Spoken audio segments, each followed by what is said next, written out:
یہ programme American dream homes کے تعاون سے پیش کیا جا رہا ہے۔ اپنا گھر بنانے کا خواب آپ دیکھیں، تعبیر ہماری، امریکن ڈریم ہومز۔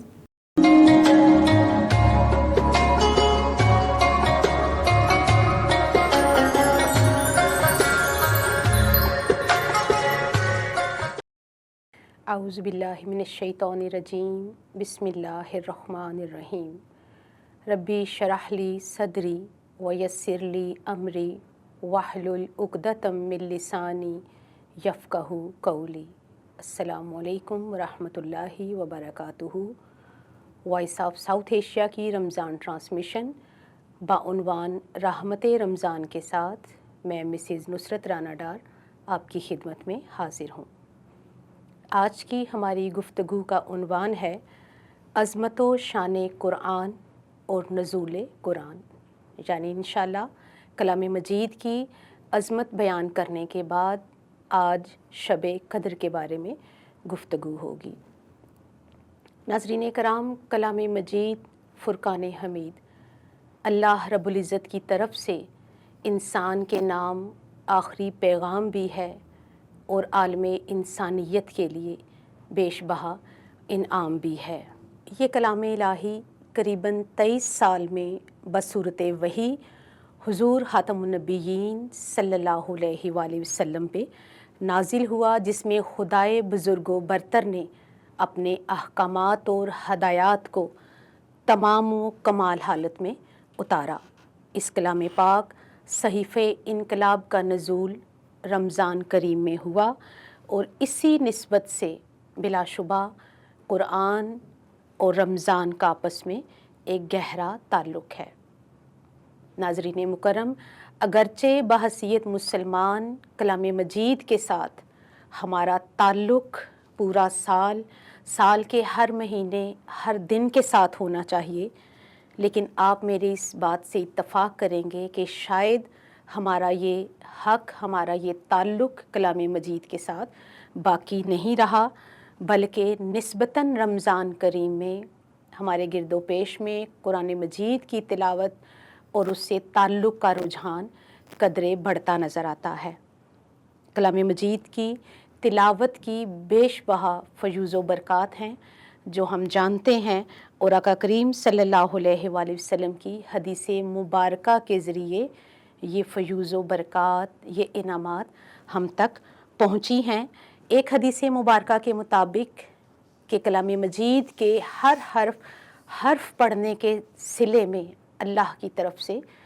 10 نیکیاں عطا ہوتی ہیں، اور پھر ایک دوسری حدیث مبارکہ کے مطابق کہ رمضان مبارک میں کیا جانے والا ہر عمل دیگر دنوں دیگر مہینوں کی نسبت 70 گنا اجر و ثواب کا باعث بنتا ہے۔ تو پتہ یہ چلا کہ اس ماہ مقدسہ میں تلاوت قرآن مجید کرنے سے بھی ہمارے لیے کتنے ہی گنا اجر و ثواب کو بڑھا دیا جاتا ہے۔ علماء کرام نے کلام مجید کے 5 حقوق بیان کیے ہیں،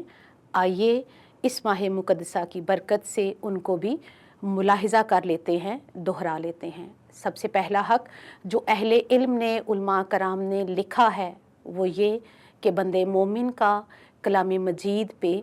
ایمان ہونا۔ یہ ایمان کہ یہ اللہ رب العزت کی طرف سے آخری الہامی کتاب ہے جو سید الملائکہ سیدنا جبرائیل امین کے ذریعے سید الانبیاء حضور پرنور حضرت محمد صلی اللہ علیہ وآلہ وسلم پہ بذریعہ وحی اتاری گئی تھی۔ دوسرا حق کلام مجید کی تلاوت سے اپنے قلوب و اذہان کو منور رکھنا۔ تیسرا حق کلام مجید جو ہم سے تقاضا کرتا ہے، جو تعلیمات ہم تک پہنچاتا ہے، اس تعلیمات پہ عمل پیرا ہونا، احکامات الہیہ کو اپنے وجود کے اندر اتارنا۔ چوتھا حق جو کلام مجید کا ہے وہ یہ ہے کہ اس کے احکامات، اس کی ہدایات پہ تفکر و تدبر کرنا اور اس کے معنی و مطالب پہ خوب غور و خوض کرنا، جس کا اظہار خود کلام مجید میں بے شمار آیات مقدسہ میں کیا گیا ہے۔ اور آخری حق کلام مجید کا یہ ہے کہ اس کی تعلیم اور تبلیغ کا اہتمام کیا جائے۔